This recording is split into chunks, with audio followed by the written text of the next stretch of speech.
एक बार की बात है, किसी जंगल में एक कौवा रहता था। वो बहुत ही खुश था, क्योंकि उसकी ज्यादा इच्छाएं नहीं थीं।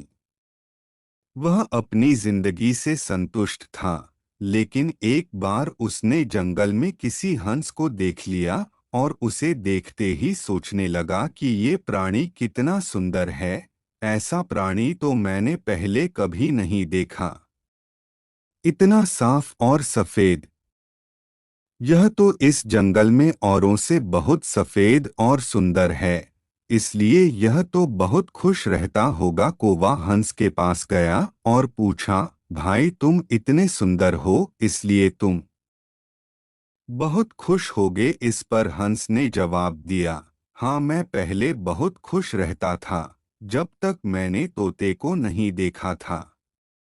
उसे देखने के बाद से लगता है कि तोता धरती का सबसे सुंदर प्राणी है।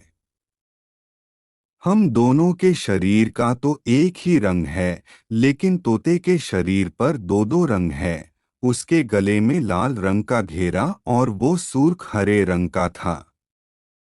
सच में वो बेहद खूबसूरत था। अब कौवे ने सोचा कि हंस तो तोते को सबसे सुंदर बता रहा है, तो फिर उसे देखना होगा। कौवा तोते के पास गया और पूछा, भाई तुम दो दो रंग पाकर बड़े खुश होगे। इस पर तोते ने कहा, हाँ मैं तब तक खुश था जब तक मैंने मोर को नहीं देखा था।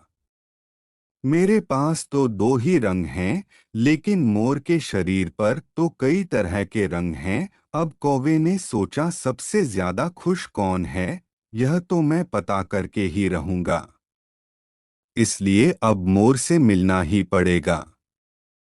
कौवे ने मोर को जंगल में ढूंढा, लेकिन उसे पूरे जंगल में एक भी मोर नहीं मिला। और मोर को ढूंढते ढूंढते वह चिड़ियाघर में पहुंच गया, तो देखा मोर को देखने बहुत से लोग आए हुए हैं और उसके आसपास अच्छी खासी भीड़ है।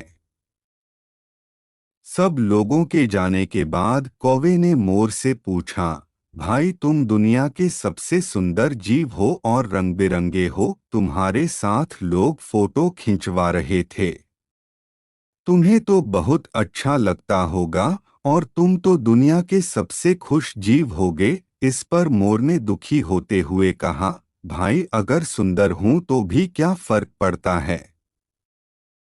मुझे लोग इस चिड़ियाघर में कैद करके रखते हैं, लेकिन तुम्हें तो कोई चिड़ियाघर में कैद करके नहीं रखता और तुम जहां चाहो अपनी मर्जी से घूम फिर सकते हो। इसलिए दुनिया के सबसे संतुष्ट और खुश जीव तो तुम्हें होना चाहिए, क्योंकि तुम आजाद रहते हो। कौवा हैरान रह गया, क्योंकि उसके जीवन की अहमियत कोई दूसरा बता गया। दोस्तों, ऐसा ही हम लोग भी करते हैं। हम अपनी खुशियों और गुणों की तुलना दूसरों से करते हैं, ऐसे लोगों से जिनका रहन सहन का माहौल हमसे बिल्कुल अलग होता है। हमारी जिंदगी में बहुत सारी ऐसी चीजें होती हैं जो केवल हमारे पास हैं, लेकिन हम उसकी अहमियत समझकर खुश नहीं होते। लेकिन दूसरों की छोटी खुशी भी हमें बड़ी लगती है, जबकि हम अपनी बड़ी खुशियों को इग्नोर कर देते हैं।